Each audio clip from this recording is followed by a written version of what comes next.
Hola chicos, ¿qué tal? ¿Cómo les va? ¿Todo bien? Bueno, continuamos con la clase de tejido conectivo. Hoy vamos a ver la segunda parte de la clase. Y bueno, básicamente en este video vamos a charlar acerca de la matriz extracelular del tejido conectivo.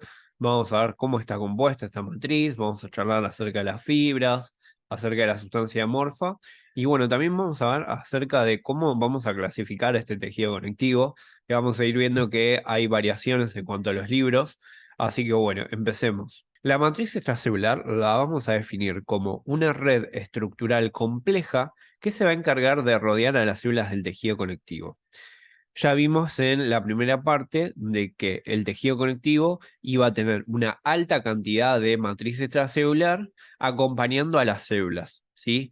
Que vamos a ver de que en todos los tejidos se va dando el mismo patrón, ¿sí? Que básicamente los tejidos van a estar compuestos por células y matriz extracelular.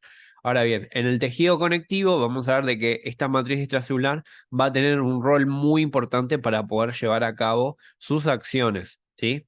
Entonces vamos a ver de que va a estar compuesta por dos componentes. Por un lado vamos a tener a las fibras, que son básicamente proteínas, donde tenemos a las fibras colágenas, las fibras reticulares y las fibras elásticas.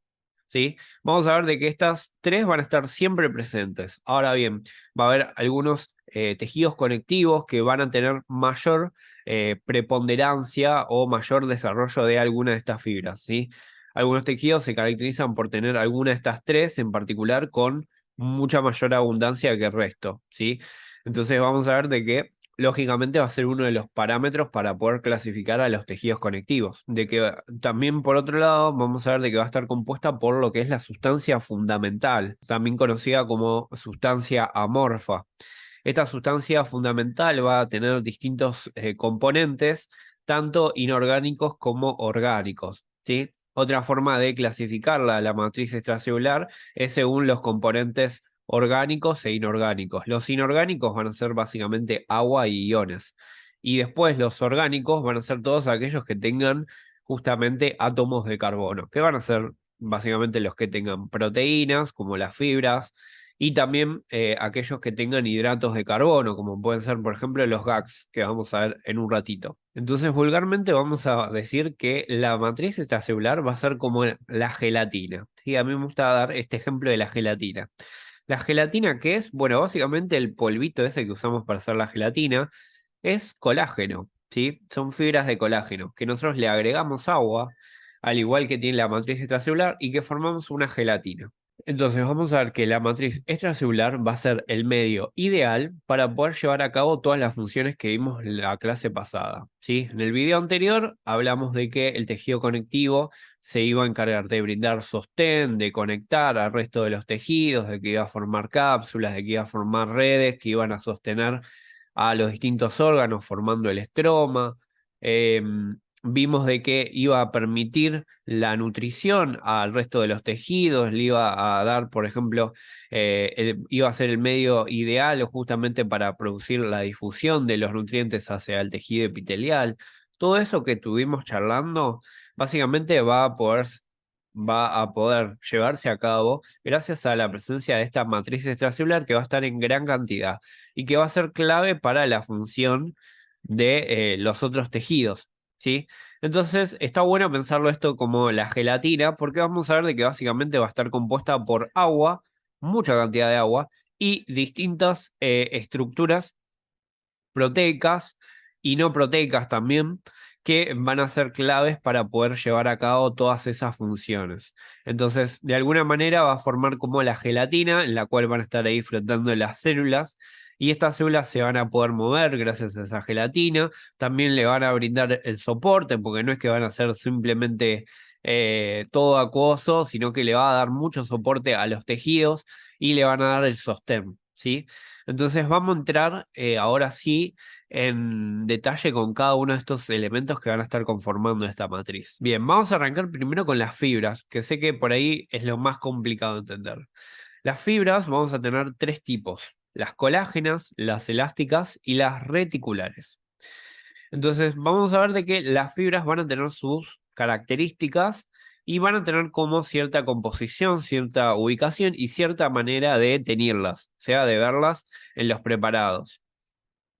Entonces yo les armé este cuadrito que engloba un poco lo básico que tienen que saber de cada una de estas fibras. Entonces, vamos a ver que la fibra colágena va a tener una estructura muy interesante. En sí, vamos a ver que la fibra colágena va a estar compuesta por fibrillas y que las fibrillas, a su vez, van a estar compuestas por moléculas de colágeno, muchas moléculas de colágeno o tropocolágeno, como van a leer en el libro. La molécula de colágeno típicamente se describe como una triple hélice, donde vamos a tener tres cadenas polipeptídicas entrelazadas, ¿sí? Como si tuviéramos una trenza, y esa trenza va a estar formada por tres cadenas de polipéptidos. O sea que va a ser básicamente una secuencia de aminoácidos que van a ver de que tiene prolina, lisina, hidroxiprolina, hidroxilisina, etcétera. ¿Sí? Muchas veces hasta tiene hidratos de carbono. Por eso vamos a ver de que algunas fibras colágenas van a ser clasificadas como glucoproteínas. ¿Sí? Dentro de la ubicación de estas fibras colágenas las vamos a ver principalmente en lo que es el tejido conectivo laxo y en el denso. Y obviamente van a ser las más abundantes de las tres tipos de fibras. Por eso el brusco, vamos a ver que habla de directamente tejido conectivo colágeno laxo o tejido conectivo colágeno denso, ¿sí? Que es algo que el Ross no, no toma esa clasificación, va a tener su propia clasificación. Pero bueno, justamente como en el tejido conectivo laxo y denso, la fibra colágena es la que está en mayor cantidad por sobre las elásticas y las reticulares, el brusco lo llama así, ¿sí? Entonces los de cátedra 1 seguramente les van a enseñar de que tienen que decir tejido conectivo colágeno laxo o colágeno denso, y los que estén en cátedra 2 y 3 seguramente van a hablar de conectivo laxo y conectivo denso y nada más, ¿ok? En cuanto a la forma de tenerlas, bueno, van a ser proteínas. Si tienen proteínas, claramente van a tener una afinidad por la eosina. Entonces, en la técnica histológica de rutina, con la tinción de hematoxilina y eosina, claramente van a captar la eosina, entonces vamos a ver a las fibras colágenas con una tinción acidófila. ¿Sí? Las vamos a ver acidófilas. Las vamos a ver roja en los preparados. Estas fibras colágenas van a ser lo que le van a dar esa tinción acidófila en general a lo que es el tejido conectivo. Pero obviamente va a haber más técnicas para poder tenerlas, y acá entran en juego los tricómicos, que básicamente son una mezcla de colorantes. Tenemos al tricómico de Mallory, que básicamente vamos a ver a las fibras colágenas tenidas de azul. Tenemos al tricómico de Mason, donde las vamos a ver verde. Y tenemos al tricómico de Van Gieson, donde las vamos a ver naranjas. Nada, esto se los tiro más que nada para lo que sonían los choice. Y bueno, si en algún oral les llegan a preguntar, che, ¿y cómo tenerías una fibra colágena? Bueno, justamente utilizando estos tres tricómicos, aparte de la técnica con H&E. Bueno, luego tenemos a las fibras elásticas. Las fibras elásticas, vamos a ver de que van a tener una estructura ramificada que es justamente se va a mezclar un poco con las fibras de colágeno. Y van a estar compuestas principalmente por elastinas, que es como su componente amorfo, y por fibrilinas, que es su componente más que nada proteico, ¿sí? Donde vamos a ver que estas fibras elásticas van a tener una capacidad de distensibilidad muy importante, ¿sí? Como su nombre lo dice, van a ser fibras elásticas. Van a ser fibras que van a ser como, por ejemplo, como si fuera una gomita, una bandita, ¿sí? Que atan las cosas y que eso lo pueden estirar y que si después lo sueltan, vuelve a su forma. Entonces las fibras elásticas van a funcionar como las banditas, ¿sí? Van a tener esa capacidad de distenderse y luego volver a su forma original. Entonces vamos a ver de que va a estar ubicada en el tejido conectivo laxo, y principalmente las vamos a ver en arterias elásticas, como por ejemplo la aorta, que la aorta vamos a ver de que va a recibir toda la sangre que va a provenir del ventrículo izquierdo. Entonces, para mantener la presión que eso va a ejercer, la arteria aorta va a tener muchas fibras elásticas. Vamos a ver que su pared es prácticamente pura fibra elástica, justamente para permitir esa distensibilidad, ¿sí? Y que no se lesione la arteria. ¿sí? También lo vamos a ver a nivel de lo que es el pulmón, ¿sí? En el estroma del pulmón vamos a ver que va a tener mucha cantidad de fibras elásticas justamente porque el pulmón se va a estar expandiendo todo el tiempo, ¿sí? Se expande, se relaja durante la inspiración y la expiración. Entonces acá va a estar bueno tener la presencia de estas fibras elásticas. Bien, en cuanto a la técnica que vamos a utilizar, se va a tener con eosina, pero en mucha menor cantidad a diferencia de las fibras colágenas. Acá sí, para poder teñirlas y verlas mucho mejor, existen dos técnicas de tinción. Podemos utilizar orceína para teñirlas o si no, resorcina fucsina. ¿Sí? La resorcina fucsina la vamos a dar más fucsia y en la orceína las vamos a dar como medio amarronadas a estas fibras. Y luego, por último, vamos a tener a las fibras reticulares, que son básicamente fibrillas de colágeno tipo 3. Vamos a ver de que el colágeno va a tener muchas variaciones y vamos a ver de que hay muchos tipos de colágeno. Y eso se debe un poco a la síntesis y a cómo se organizan esas tres cadenas polipeptídicas entrelazadas. Que vamos a ver de que la secuencia de los aminoácidos puede variar y eso va a derivar en distintos tipos de colágeno. Bueno, acá lo que vamos a ver es que las fibras reticulares presentan una mayor cantidad de hidratos de carbono. Ya habíamos hablado de que podíamos considerar a las fibras colágenas como una glucoproteína. Bueno, las fibras reticulares tienen todavía mucho más hidratos de carbono. Y eso va a ser importante para lo que es las tinciones, ¿sí? ¿Dónde va a estar ubicada? Bueno, lo vamos a ver en el tejido conectivo y en el estroma del hígado, de la médula ósea, que son órganos que tienen una alta celularidad. También lo vamos a encontrar en órganos linfáticos como los ganglios linfáticos y el vaso, ¿sí? Acá vamos a ver gran cantidad de fibras reticulares, o sea, de fibras de colágeno tipo 3. Otro dato importante es que nosotros vamos a ver de que los fibroblastos van a encargarse de producir todas estas fibras, ¿sí? Recuerden que los fibroblastos se encargan de sintetizar todos los componentes orgánicos de la matriz extracelular, o sea, las proteínas, ¿sí? Todas estas fibras las va a producir, por ejemplo, el fibroblasto. Ahora bien, en estos tejidos, como el hígado, como la médula ósea, como el ganglio linfático y vaso, vamos a tener a las células reticulares, que se van a encargar específicamente de producir este colágeno tipo 3 que va a conformar a las fibras reticulares, ¿sí? Y justamente se van a organizar en redes o mallas. Es algo muy característico también de estas fibras reticulares. Justamente tienen que brindar un sostén importante para estos órganos que tienen una alta celularidad. Y bueno, ya habíamos dicho que gracias a la presencia de los hidratos de carbono vamos a poder deducir un poco las técnicas. Para tenerlo vamos a utilizar la técnica de Paz, que sirve un montón para todo lo que es hidratos de carbono, y también sirve la técnica de impregnación argéntica, ¿sí? Que se basa básicamente en la precipitación de los hidratos de carbono. Entonces, de este tema tienen que arrancar estudiándolo así, un poco cómo se compone, cuál es el rol que cumple nuestro cuerpo, en dónde los vamos a encontrar, cuál es su ubicación y cómo lo vamos a tener. Estos tres conceptos van a ser importantes, ¿sí? Recuerden, las fibras elásticas son como las banditas elásticas, se distienden y vuelven a su posición original. Las reticulares forman mallas, ¿sí? Entonces le van a dar una función más que nada de sostén. Y después tenemos las fibras de colágena que va a estar ahí como en el medio. Las fibras de colágeno me gusta compararlos como si fuera un cinturón. A ustedes el cinturón lo pueden distender, sí, es elástico, pero a su vez si lo estiran va a ser muy fuerte y no se va a quebrar el cinturón. Entonces las fibras colágenas tienen como un poco de las dos capacidades. Por un lado le va a dar elasticidad a la matriz extracelular y al tejido conectivo, y por el otro lado también va a tener su rigidez y va a ser importante para lo que es el sostén. Bueno, acá tenemos la imagen de la famosa fibra colágena, que a veces uno se pierde y no entiende bien qué onda, cómo es. Entonces vamos a ver de qué vamos a tener una secuencia de aminoácidos. Dentro de ellos tenemos a la prolina, a la glicina, la hidroxiclorina. También vamos a ver de qué puede haber hidratos de carbono y por eso la tomamos como una glicoproteína. Ahora vamos a ver qué onda el tema de la síntesis de estas fibras.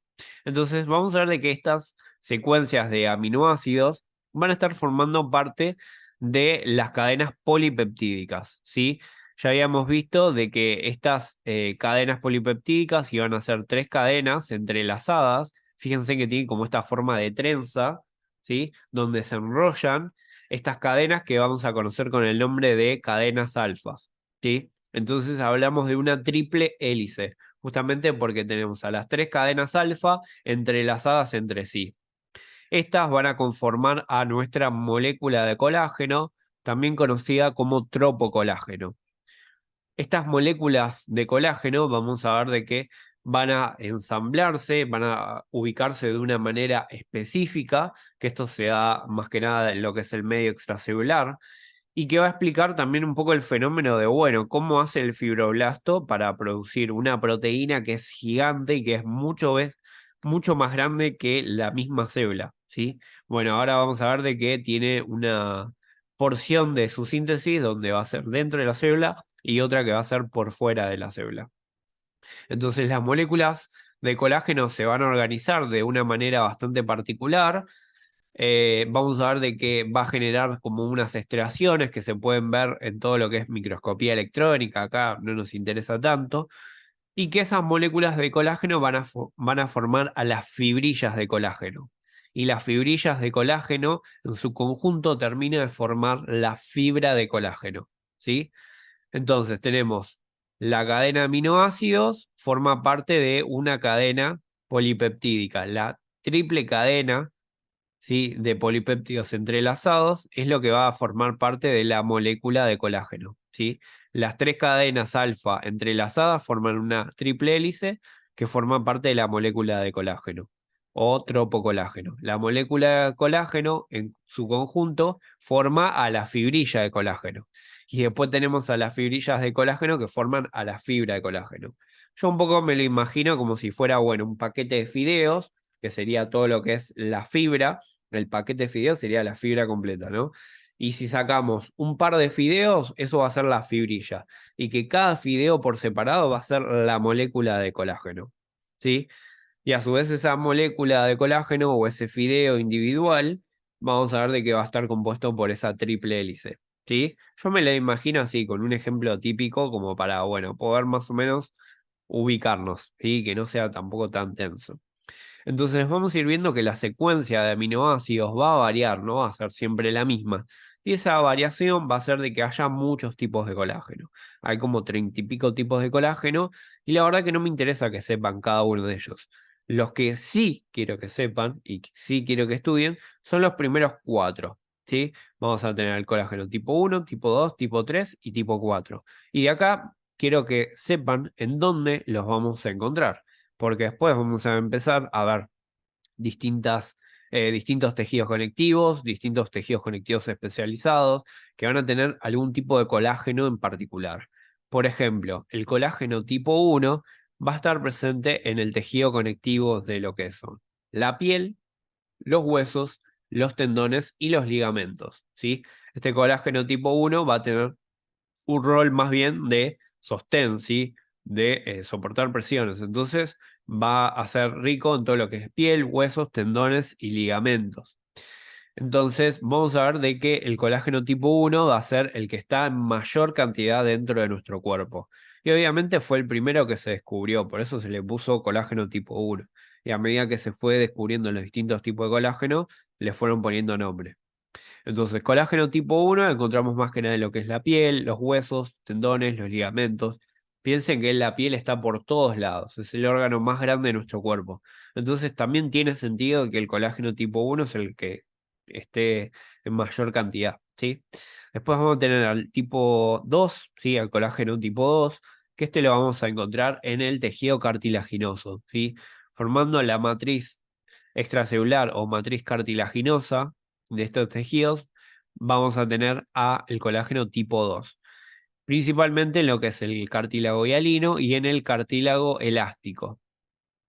Después tenemos al colágeno tipo 3, que son las fibras reticulares, que como ya vimos va a formar parte de órganos como médula ósea, lo vamos a ver también en el hígado, en ganglio linfático, en el vaso.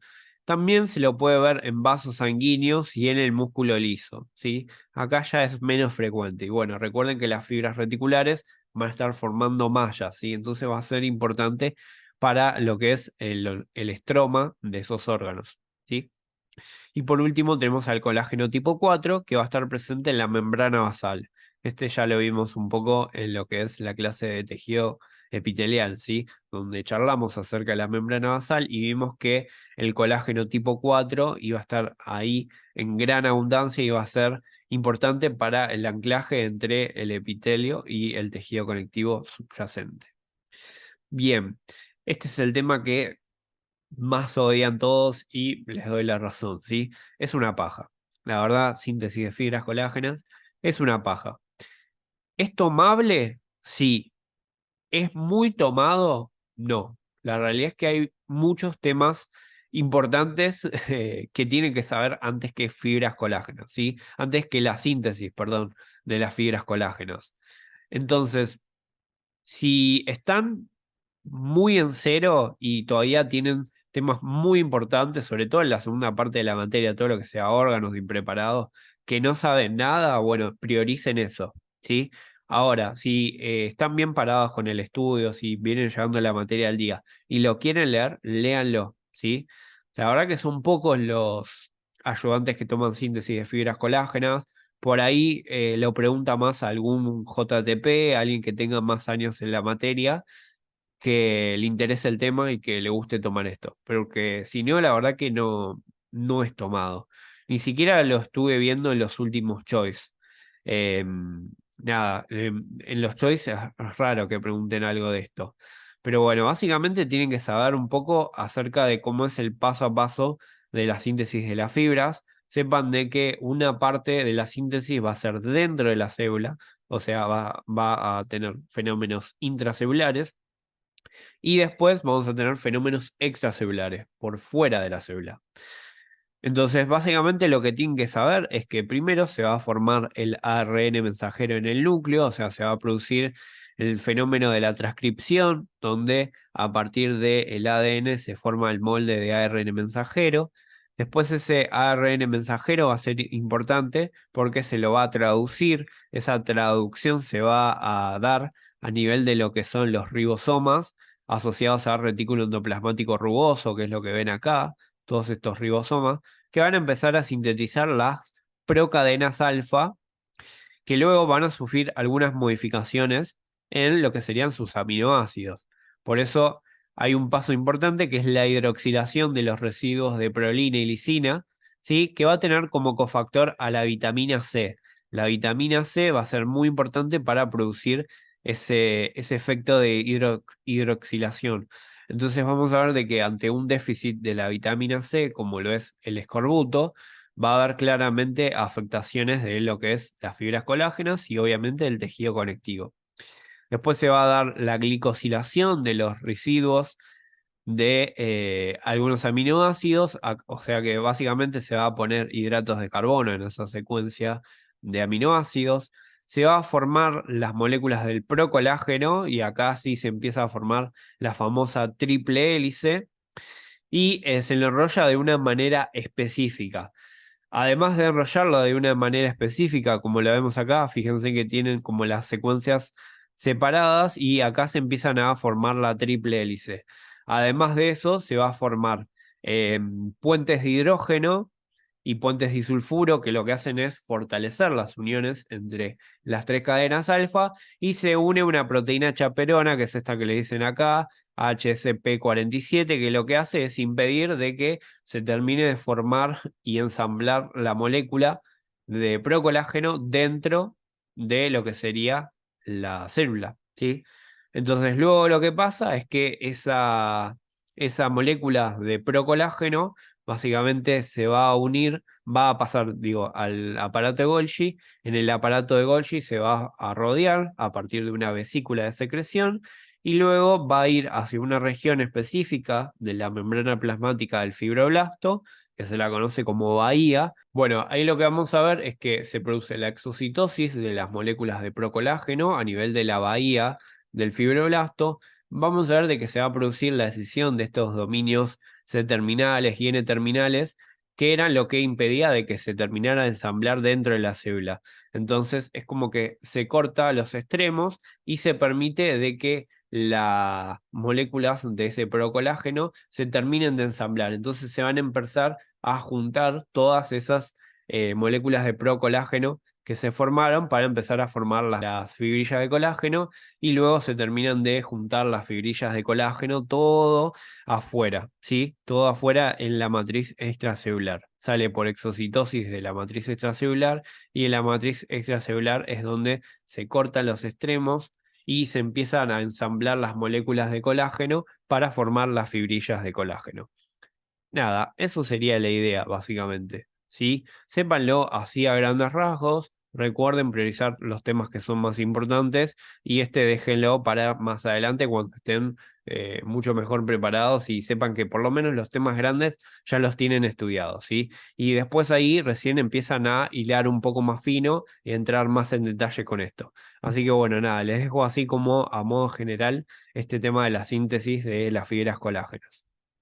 Bueno, ¿qué pasa con la sustancia fundamental? Hablamos de las fibras, pero no hablamos de la sustancia fundamental o también conocida como sustancia amorfa. Vamos a ver de que va a ser una sustancia que va a ser transparente y viscosa entre las células y las fibras, que va a tener un alto contenido de agua, ¿sí? Como tiene gran cantidad de agua, toda esa agua se va a perder durante la técnica de rutina, durante la técnica histológica, debido a los procesos de fijación, el uso de alcohol, la deshidratación, etcétera, etcétera. Entonces se pierde. Claramente nosotros vamos a ver de que en el tejido conectivo va a haber las fibras colágenas que van a captar claramente la eosina, y va a haber como espacios en blanco que decimos, ¿y acá qué pasó? Bueno, esos espacios en blancos van a ser cubiertos por el agua y parte de esa gelatina que va a formar esta sustancia fundamental, ¿sí? Justamente como se pierde el agua, no la vamos a poder ver en los preparados tenidos con HIE, ¿sí? Entonces vamos a ver que esos espacios HIE negativos a nivel del tejido conectivo van a corresponder a esta sustancia fundamental. Y además de tener agua, iones, va a tener tres componentes importantes que tienen que conocer. Tenemos por un lado los proteoglucanos, que van a ser estructuras que van a tener una proteína central, que es esta que vemos acá. Esta es la proteína central, acá tenemos un proteoglucano, y a esta proteína central se le van a unir los glucosaminoglicanos, ¿sí? Que son básicamente disacáridos, o sea, van a ser hidratos de carbono, que van a tener grupo sulfato. Y acá viene lo interesante, tiene grupos sulfatos, o sea que van a tener cargas negativas. Esas cargas negativas van a ser muy importantes para atraer agua, ¿sí? Entonces, los GAGs van a ser encargados de generar que la sustancia fundamental atraiga mucha agua y sea muy líquido, por así decirlo, ¿sí? Va a tener muchísima agua.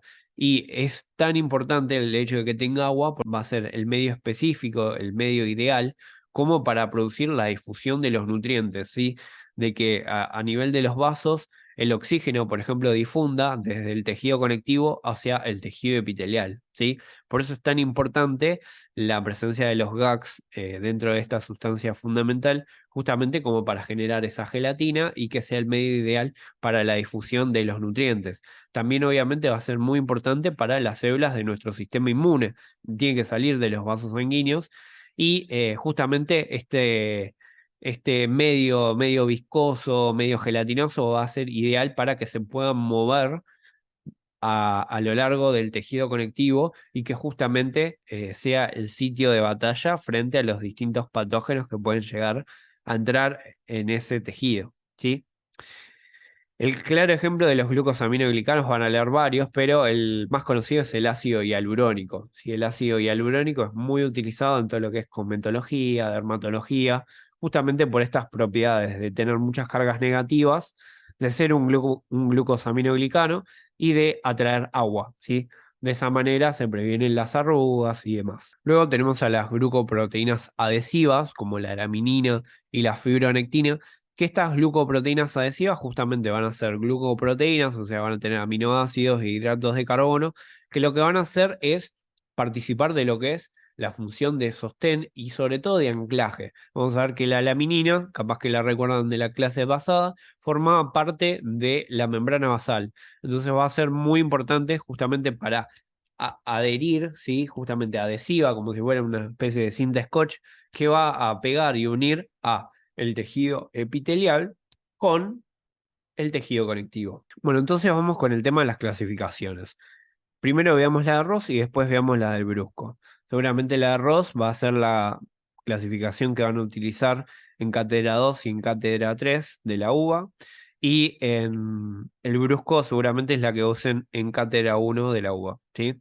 Entonces, el Ross nos dice que el tejido conectivo lo vamos a poder clasificar en un tejido conectivo embrionario, o sea que va a estar en el embrión, en el feto, y luego vamos a tener un tejido conectivo del adulto, y también se lo clasifica como un tejido conectivo especializado. Entonces, el tejido conectivo embrionario se va a clasificar en el tejido conectivo que vamos a conocer como mesénquima y el tejido conectivo mucoso, ¿sí?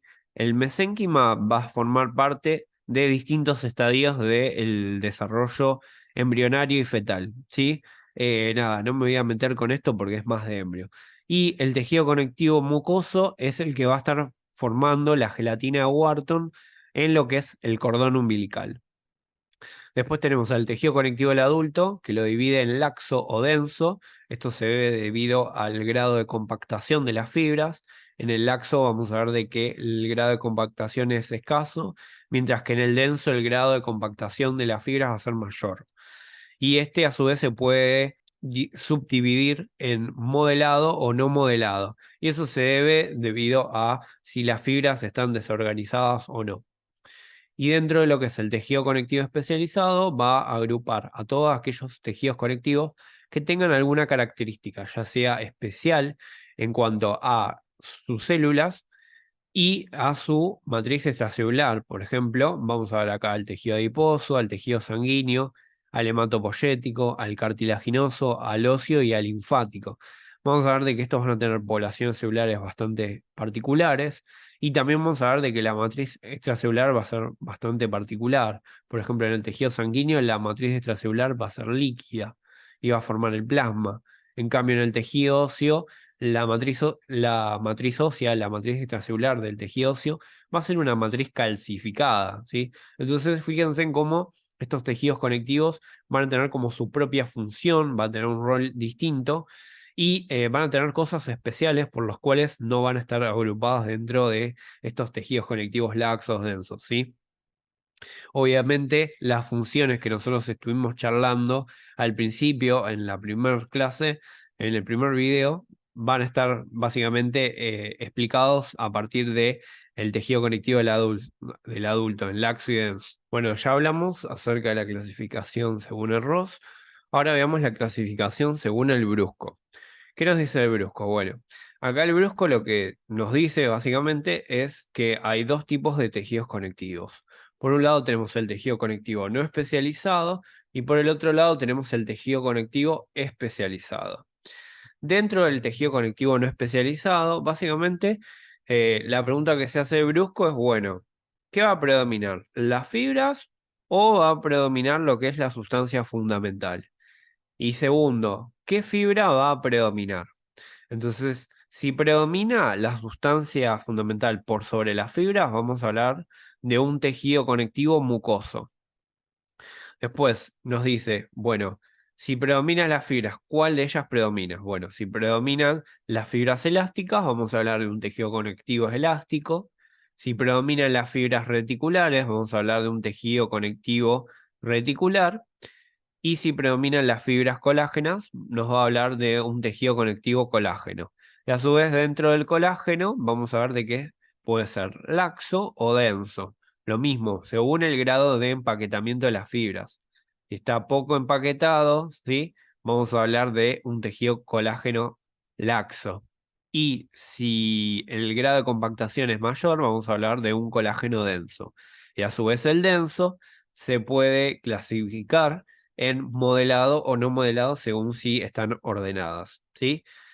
Y después el tejido conectivo especializado va a ser exactamente lo mismo que Ross, ¿sí? Vamos a tener al tejido adiposo, al sanguíneo, al hematopoyético, al cartilaginoso, al óseo y al linfático, que esto los vamos a ir viendo en las clases siguientes. Entonces, ahora vamos a ver en detalle los que van a formar parte del tejido conectivo del adulto, según el Ross, o los que forman parte del tejido conectivo no especializado para brusco, ¿sí?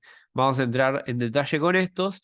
Luego vamos a ver que hay clases especiales, específicas, para los distintos tipos de tejido conectivo especializados que vamos a ir viendo a lo largo de la cursada. Bien, vamos de vuelta con otro cuadrito que me encanta, que este también ayuda un montón para agrupar las características importantes que tienen que saber. Entonces, acá vamos a tener al tejido conectivo laxo, al denso no modelado y al denso modelado. Entonces, vamos a ver que en cada uno predominan cosas distintas. Por ejemplo, en el tejido conectivo laxo vamos a ver muchas células. Recuerden que va a haber mucha variedad entre las células del tejido conectivo. No solamente vamos a encontrar fibroblastos y fibrocitos, también puede haber adipocitos, puede haber células reticulares, puede haber macrófagos, puede haber mastocitos, puede haber plasmocitos, entre otros. Y va a predominar mucha sustancia fundamental y no tantas fibras, ¿sí? Obviamente va a haber fibras, ¿sí? Va a haber fibras colágenas, va a haber fibras reticulares, va a haber fibras elásticas, pero acá lo que más va a predominar es la presencia de la sustancia fundamental y de las células. En cuanto a la función, bueno, acá va a ser importante lo que son la difusión del oxígeno, del dióxido de carbono, de los nutrientes y los distintos desechos metabólicos que van a ser importantes para todo lo que es el tejido epitelial, ¿sí? Y obviamente va a ser el campo de batalla para luchar contra los microorganismos.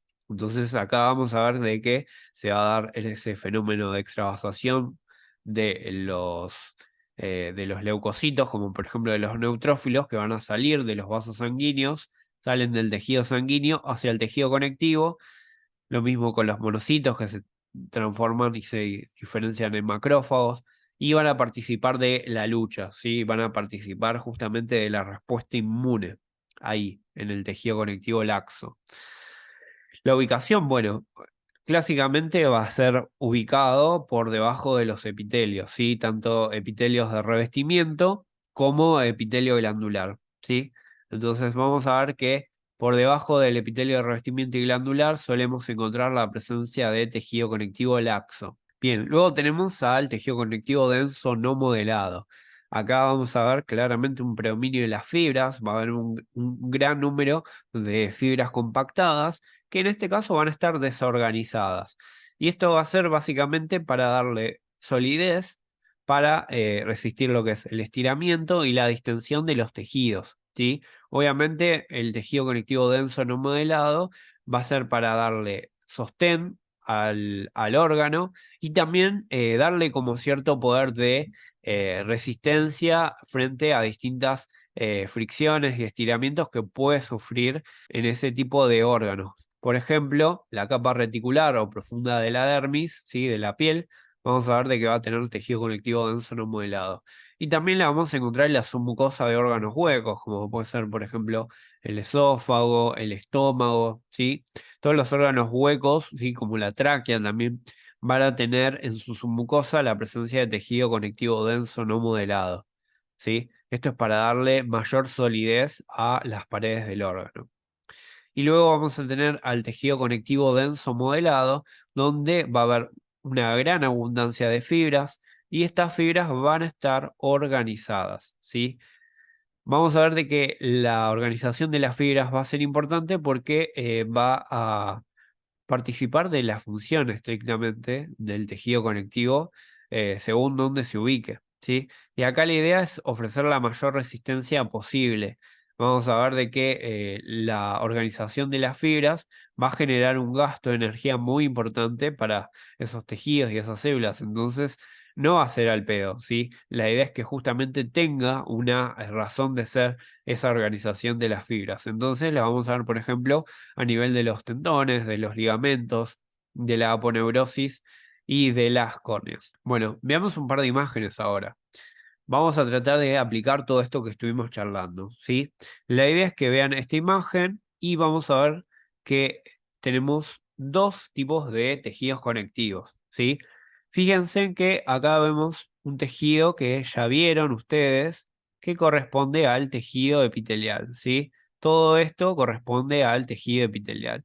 Claramente se dan cuenta por la presencia de múltiples células, ¿sí? Ven un montón de núcleos basófilos que están agrupaditos, que están formando varios estratos, ¿sí? Esto va a corresponder a una imagen de un preparado de piel, ¿sí? Y acá teníamos a nuestro famoso tejido epitelial. Y acá al lado vamos a tener al tejido conectivo, ¿sí? Fíjense en que el tejido conectivo a simple vista, vamos a ver de qué tiene células, ¿sí? Vamos a ver algún par de núcleos ahí dispersos y vamos a ver una gran preponderancia de las fibras, ¿sí? Acá vamos a ver una enorme cantidad de fibras colágenas que van a estar así, así, etcétera, generando una tinción acidófila a este tejido, ¿sí? Entonces, estas células van a ser claramente fibroblastos, ¿sí? Fíjense que acá se observa la cromatina laxa con el nucleolo evidente, ¿sí? El núcleo medio ahusadito, característico de los fibroblastos. Y fíjense en de que vamos a ver un montón de fibras, ¿sí? Principalmente fibras colágenas. También se ven regiones HI negativas, como se ve acá, ¿sí? Fíjense que no todo se tiñe, que hay regiones que se ve HI negativo y que esto claramente corresponde a la sustancia fundamental o sustancia amorfa. Entonces acá podemos ver los distintos elementos que van a formar parte de nuestro tejido conectivo, tanto las células como la matriz extracelular. Y la matriz extracelular iba a estar compuesta por distintos tipos de fibras y por la presencia de la sustancia amorfa o fundamental, ¿sí?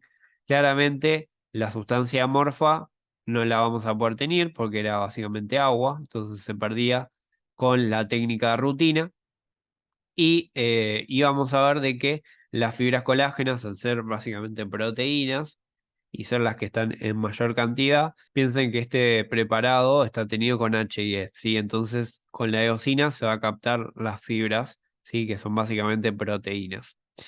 Bueno, bien, entonces este tipo de tejido, ¿sí? Que está por debajo, o sea, subyacente al epitelio, va a ser considerado como un tejido conectivo laxo, ¿sí? O un tejido conectivo colágeno laxo. Fíjense en que acá las fibras no van a estar tan compactadas.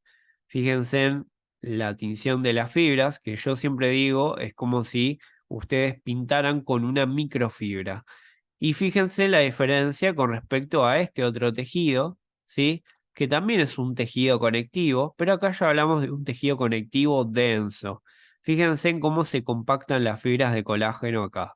Acá veíamos que lo pintábamos con una microfibra y acá fíjense que parece como si se pintara con un fibrón, ¿sí? Entonces yo siempre uso ese ejemplo de la microfibra del fibrón como para que se entienda. Acá las fibras no están compactadas y acá el compactamiento de las fibras colágenas va a ser mayor. Acá se pinta con microfibra y acá se pinta con un fibrón. Entonces acá hablamos de un tejido conectivo laxo, un tejido conectivo colágeno laxo, típicamente por debajo de los epitelios, y acá vamos a estar hablando de un tejido conectivo denso no modelado, ¿sí? O tejido conectivo colágeno denso, ¿sí? No modelado. ¿Y por qué no modelado? Bueno, fíjense en que las fibras están como por ahí todas dispersas, ¿sí? Acá hay otra, pero no siguen un patrón específico, ¿sí? Algunas están más paralelas, otras más perpendiculares o verticales, ¿sí? Fíjense que están ahí como medio desorganizadas, la verdad que no se ve tan bien. Y fíjense de que se pueden ver algunas células como esta de acá, que está como muy ausada y con la cromatina bien densa, que corresponde a los fibrocitos, ¿sí? Acá es donde generalmente se puede marcar a los fibrocitos, que suelen ser células que van a estar rodeadas de, obviamente, matriz extracelular, van a estar rodeadas de estas fibras colágenas muy compactadas, y que van a tener el núcleo bien, bien denso, ¿sí? Con la cromatina bien densa, y que básicamente vamos a ver de que no van a tener una capacidad sintética como tenían los fibroblastos. Por eso los fibrocitos se dice que ya se jubilaron o se retiraron y los fibroblastos decimos que son las personas jóvenes que trabajan un montón, ¿sí? Justamente son células en distintos estadios, por así decirlo. Así que nada, recuerden acá fibroblastos y acá fibrocitos, ¿sí? Está buena esta imagen justamente para repasar lo que vimos en el video anterior, ¿sí? Así que bueno, ya vimos el tejido conectivo laxo y el tejido conectivo denso no modelado. Entonces ahora veamos el tipo de tejido conectivo denso modelado o colágeno denso modelado. Acá sí vamos a ver de que va a haber un ordenamiento específico en particular de las fibras y ese ordenamiento no va a ser al pedo, ¿sí? El tejido no va a gastar energía para ordenar las fibras donde no tiene sentido, ¿sí? Donde no necesite esa necesidad. Ahora, si tiene esa necesidad y las va a ordenar de cierta manera, ¿sí? Y acá, a su vez, vamos a ver de que hay tres tipos de tejido conectivo denso modelado. Por un lado vamos a tener al tejido conectivo denso modelado de tipo laminar, vamos a tener al tendinoso y al membranoso, que cada uno va a tener su ubicación y su organización en particular, ¿sí? Entonces acá tienen que saber cómo está organizada esas fibras, en dónde la vamos a encontrar y cuál sería la función, cuál sería la finalidad de organizar las fibras. Entonces, acá el tejido conectivo laminar lo vamos a ver en este preparado, ¿sí? En este sector del ojo que corresponde a la córnea. La córnea la vamos a ver más adelante, pero bueno, básicamente va a formar parte de lo que es la túnica fibrosa del ojo. Y vamos a ver de qué va a tener acá un epitelio y por debajo de él vamos a encontrar a este tejido conectivo que va a ser denso modelado de tipo laminar, donde las fibras se van a organizar de una manera específica. Las fibras acá se van a organizar de manera perpendicular. Y esto es muy interesante porque vamos a ver de que algunas fibras se van a organizar así y otras se van a organizar así y se cruzan, digamos, ¿sí? Es como que hay una así, otra así, una así, otra así y así. A ustedes dirán, bueno, ¿y esto para qué me sirve? Bueno, la córnea es transparente, ¿sí? Es increíble porque la córnea es transparente, nosotros la tenemos por delante del ojo y no la vemos, pero está la córnea. La organización de estas fibras, ¿sí? De esta manera perpendicular entre ellas, va a hacer que la córnea sea transparente, que es algo increíble. Y que además vamos a ver de que es un ejemplo donde vamos a ver que este tejido conectivo denso modelado laminar va a ser avascular, o sea que no posee vasos sanguíneos, ¿sí?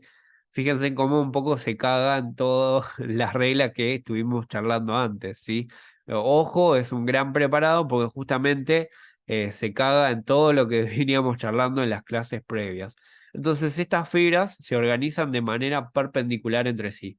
Una así, una vertical, otra horizontal, una vertical, una horizontal. Entonces, en el preparado vamos a ver que las fibras, al estar así, unas verticales y otras horizontales, vamos a ver la presencia de los núcleos en distintas formas. Entonces vamos a ver la característica de que algunas van a estar aplanadas y otras van a estar formando circulitos, ¿sí? Y eso se debe a los núcleos de las células que van a estar acá en este tejido conectivo que van a ser considerados como queratocitos, ¿sí? Entonces los núcleos de los queratocitos, algunos van a verse aplanados, más longitudinales, y otros van a verse circulares. Estos queratocitos son los que se encargan de sintetizar a estas fibras que se organizan de esta manera perpendicular. Una así, otra así, una así, otra así. Entonces, queratocitos, ¿sí? Los queratocitos son como si fueran los fibrocitos, simplemente que de este tejido. Entonces, los queratocitos los podemos ver longitudinales a sus núcleos o circulares. Y básicamente las fibras se organizan de manera perpendicular y le van a dar la característica de ser transparente a este órgano, ¿sí? La córnea va a ser transparente. Luego vamos a tener el tejido conectivo denso modelado de tipo tendinoso. Acá en el tendinoso todas las fibras van a ser paralelas. Todas las fibras van a ser paralelas, o sea, así, todas así, paralelas, ¿sí? Entonces siempre vamos a ver los núcleos de las células de manera longitudinal, ¿sí? Los vamos a ver alargaditos. Estas son consideradas como tendinocitos. O sea que los fibrocitos de este tejido tendinoso va a ser llamado tendinocito. Bien, entonces estos tendinocitos los vamos a ver los núcleos siempre así. Y toda la tinción acidófila bien ordenadita que va a formar parte del tendón, ¿sí? El tendón va a tener básicamente este tejido conectivo denso modelado de tipo tendinoso.